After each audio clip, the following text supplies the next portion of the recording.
ఏపీలో జగన్మోహన్ రెడ్డి ఉంటాడండి. తెలుసుగా మీ అందరికీ ఏపీ మాజీ ముఖ్యమంత్రి జగన్మోహన్ రెడ్డి.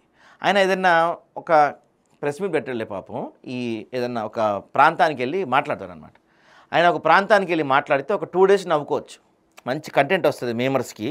మంచి స్టఫ్ దొరికిద్ది అనమాట వీళ్ళందరికీ, ట్రోలర్స్కి, మేమర్స్కి.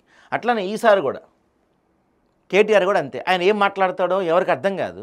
ఒక్కోసారి ఆ పక్కన కూర్చున్న పార్టీ వాళ్ళే నవ్వుకుంటూ ఉంటారు అనమాట. నేను మాట్లాడే మాటలు ఇట్లా చేయడం పెట్టుకొని నవ్వుకుంటూ ఉంటారు, లేకపోతే తల బాదుకుంటూ ఉంటారు. ఆయన ఏం మాట్లాడుతున్నారా నువ్వు అని చెప్పి. ఇక్కడ నిజంగా మనస్ఫూర్తిగా కేటీఆర్ గారు మీరు చెప్పండి, మనస్ఫూర్తిగా ఏదైనా అద్భుతం జరిగి నెక్స్ట్ ఎన్నికల్లో మీ పార్టీ గెలిచితే కేసీఆర్ గారు ముఖ్యమంత్రి అవుతానంటే మీరు ఊరుకుంటారా? మీరు ఊరుకుంటారా అంటున్నా. జస్ట్ పార్టీ ప్రెసిడెంట్ పోస్ట్ ఇస్తానికే మీరు ఒప్పుకోలేదు మీ చెల్లిని, ఇంట్లోంచి గెంటేసిర్రు. అలాంటిది నెక్స్ట్ ఎన్నికల్లో ముఖ్యమంత్రి పోస్టు మీ నాన్నకి ఇస్తా అంటే మీరు ఒప్పుకుంటారా? ఎంతకాలం పిచ్చోళ్ళని చేస్తారు జనాల్ని? కాబోయే ముఖ్యమంత్రి కేసీఆరే, మొన్నేమో జూబ్లీహిల్స్లో గెలిస్తే కేసీఆర్ ముఖ్యమంత్రి అవుతాడని చెప్పారు. ఇప్పుడేమో నెక్స్ట్ ముఖ్యమంత్రి కేసీఆర్ అని చెప్తున్నాడు.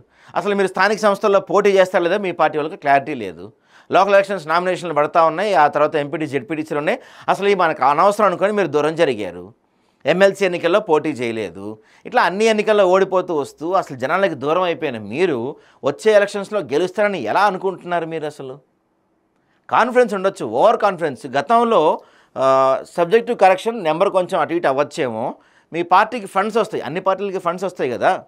గతంలో per year on and average 500 కోట్ల ఫండ్ వచ్చే మీ పార్టీకి ఈ సంవత్సరం వచ్చిన ఫండ్ ఎంత తెలుసా మీకు? జస్ట్ 15 కోట్లు. 500 కోట్ల ఫండ్ వచ్చే మీ పార్టీకి ఈ సంవత్సరం వచ్చిన ఫండ్ కేవలం 15 కోట్లు. అంటే ఈ ఫండింగ్ కూడా ఎలా ఉంటుందంటే ఒక బిడ్డింగ్లా ఉంటుంది అనమాట.